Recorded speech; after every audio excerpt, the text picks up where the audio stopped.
उद्या सोम्या गोब्यांनी बोललेलं उत्तर मी देत नाही. सोम्या गोब्यांनी बोललेलं उत्तर मी देत नाही.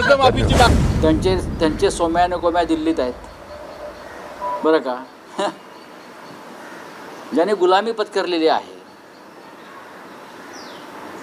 किंवा जे डरपोक आहेत त्याने आमच्यावर बोलूच नाही.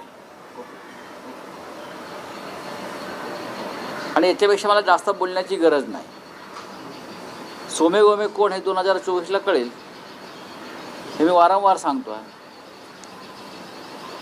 या महाराष्ट्रावर दिल्लीतून आक्रमण होत असताना, महाराष्ट्राचे उद्योग पळवले जात असताना, महाराष्ट्राचे रोजगार पळवला जात असताना, महाराष्ट्राचा पदोपदी अपमान करत असताना सध्याच्या सरकारमधले हौशे नवशे गवशे हे तोंडाला कुलूप लावून गप्प आहेत.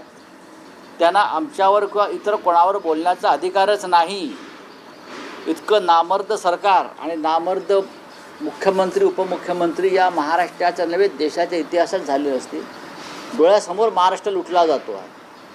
डोळ्यासमोर मुंबई तोडली जाते आहे. डोळ्यासमोर मुंबई पुण्यातले उद्योग गुजरातला पळवले जात असतानासुद्धा फक्त आम्ही तुरुंगात जाऊ बोललो तर या भयाने जे लटपटत आहेत ते का आमच्यावर बोलणार. त्याने बोलूच नाही.